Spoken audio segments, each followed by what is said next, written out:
diferencia, similitudes y relaciones hay entre Estado, nación y gobierno? Ok, bueno, primero que todo vamos a hablar sobre la nación. La nación es un conjunto de personas que tienen diferentes culturas, son de diferente etnia, y pues la nación está conformada por ese tipo de personas. También está el territorio y los órganos de control. Todo eso conforma la nación.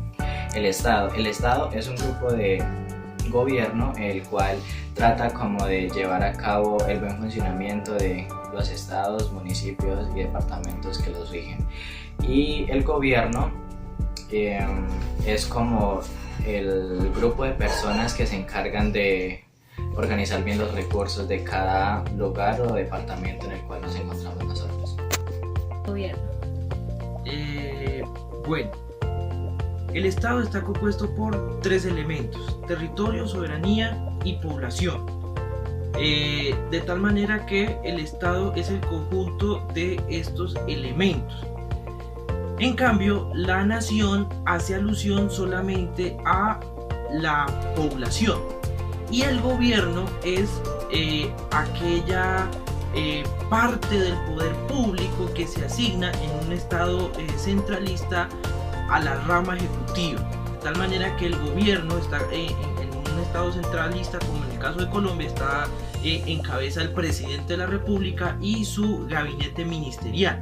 Entonces, básicamente, el Estado es esa institución macro que aglutina tres elementos: territorio, soberanía y población. La nación es solamente el elemento población, y el gobierno es aquella rama del poder público, por lo general se asocia a la ejecutiva, que toma la dirección de ciertos asuntos de interés general, en contraste con las otras ramas que son la legislativa y la judicial.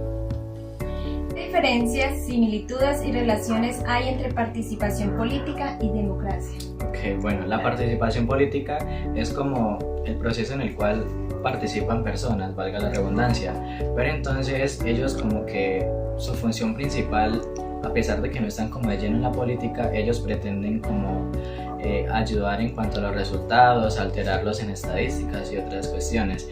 En cuanto a la participación democrática, allí los ciudadanos tienen como la oportunidad de involucrarse más de lleno en la política. Ellos pueden expresarse libremente, dar sus propias opiniones, lo que no pueden hacer en la política representativa.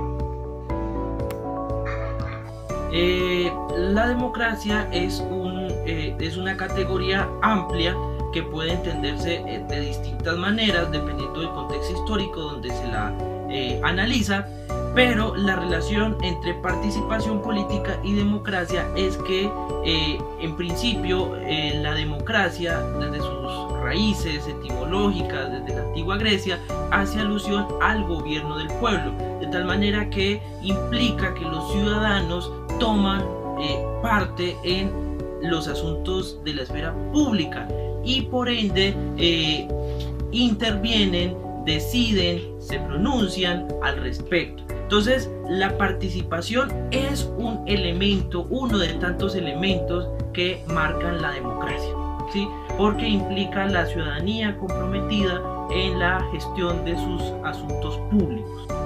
¿Cómo defines política? ¿Cuál es la diferencia entre la política y lo político?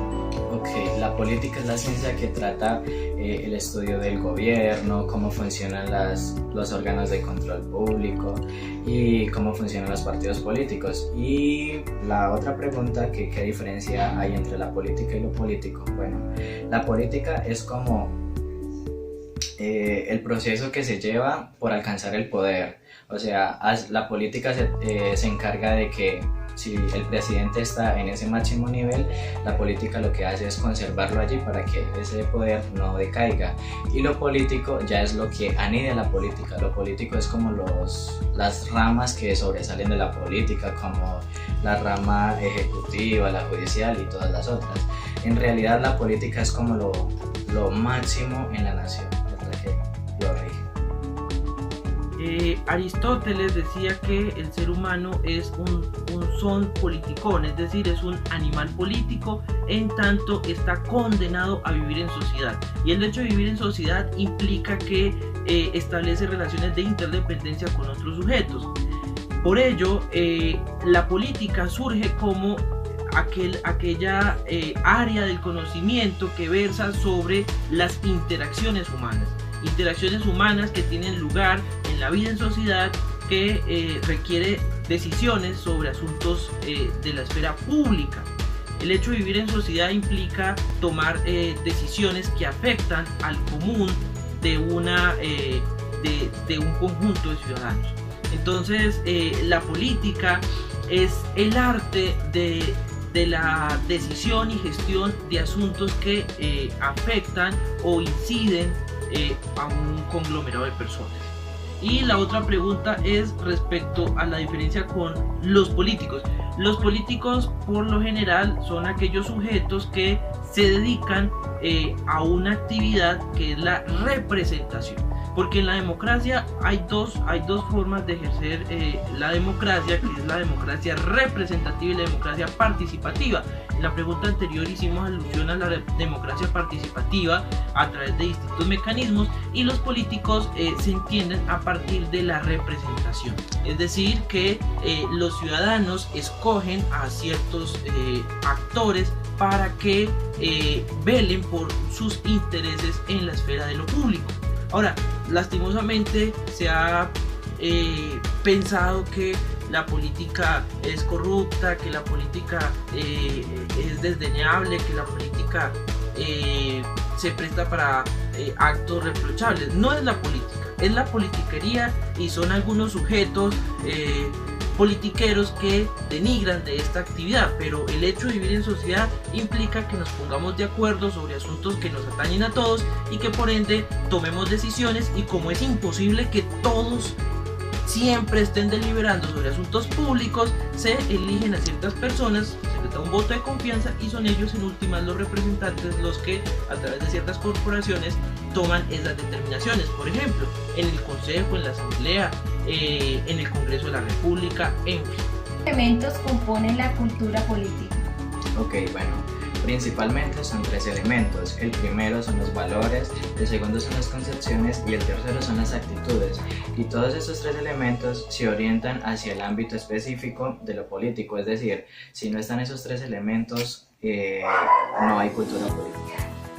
Bueno, hay muchos doctrinantes que afirman que cultura política siempre va a haber en un determinado grupo humano. Sin embargo, puede existir distintos tipos de cultura política participante, cultura política parroquial y cultura política de súbdito, de acuerdo con unos estudios de Almond y Verba, unos politólogos, en fin.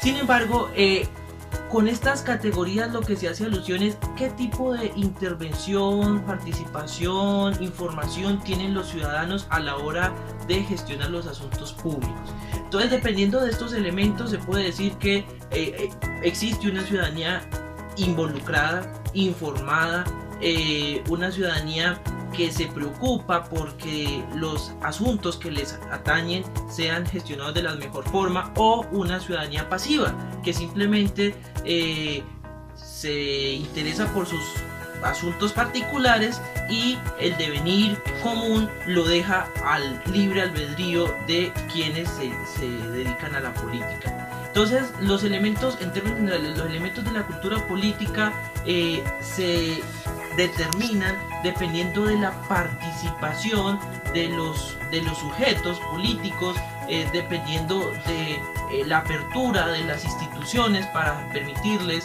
incidir en la esfera de lo público. También se determina por los mecanismos de participación, se determina también por la información, por la periodicidad de las elecciones, que es uno de tantos elementos importantes en una democracia, la alternancia en el poder.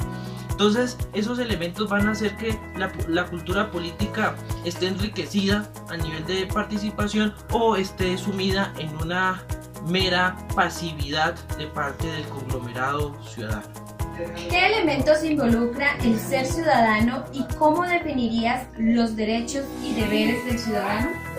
Ok, los elementos que involucran el ser ciudadano son los siguientes. Resulta que nosotros como ciudadanos tenemos obligaciones y esas obligaciones son a cumplir las leyes que están en la Constitución política. Debemos nosotros respetar la democracia, hacer que sea válida. Como ciudadanos también debemos cuidar el ambiente, cuidar a los animales y lo más importante y lo que a nosotros nos hace humanos es el buen cuidado por todo lo que nos rodea. Son como los elementos que nosotros tenemos como humanos. A ver, y la otra pregunta, ¿qué es derecho y qué es el deber? El derecho es como una necesidad que nosotros tenemos la necesidad de tener una vivienda, que dicho de otra manera sería, tenemos como el derecho a tener una vivienda. El deber es como una obligación, una tarea que nosotros tenemos que hacer. Tengo el deber de cuidar el medio ambiente, por ejemplo. Son tareitas que son muy insignificantes, pero que a lo que nosotros las hacemos son de gran beneficio para toda nuestra sociedad. Gracias. Mucho gusto. En Colombia se adquiere la calidad de ciudadano cuando se cumple la mayoría de edad a los 18. A los 18 años la persona adquiere por regla general su estatus de ciudadano con unas implicaciones, con unos derechos y unas obligaciones. En términos generales la atribución de ciudadano implica participar en distintos mecanismos diseñados para la democracia representativa, ¿sí? Entre ellos sufragio, es decir, ya el ciudadano se puede con su cédula de ciudadanía ya puede participar en los comicios electorales, puede elegir y ser elegido, eso hace parte de los derechos políticos, elegir y ser elegido miembros de consejos, asambleas, alcaldías, gobernaciones, senado y cámara de representantes, presidente y vicepresidente de la república, por un lado. Pero por otro también a nivel jurídico tiene unas implicaciones porque ya como sujeto consciente se le realiza un mayor juicio de reproche respecto a sus conductas. Antes cuando un sujeto es menor de edad, tiene se le aplica una normatividad penal distinta al régimen penal de adolescentes, en contraste con las normas aplicables a una persona que ya se considera adulta, mayor de edad. Entonces tiene unos derechos, pero también tiene unas obligaciones, unas responsabilidades. Por ejemplo, en el caso de los varones colombianos, deben prestar su servicio militar obligatorio en favor del Estado colombiano, en materia tributaria, en materia de acatar, conocer y acatar la Constitución y la ley, en fin. Entonces son privilegios, son prerrogativas que también exigen del ciudadano un compromiso que no es solamente sujeto de derechos, sino también de obligaciones, y que por ende debe portarse o asumirlas como tal. Muchísimas gracias. Con mucho gusto.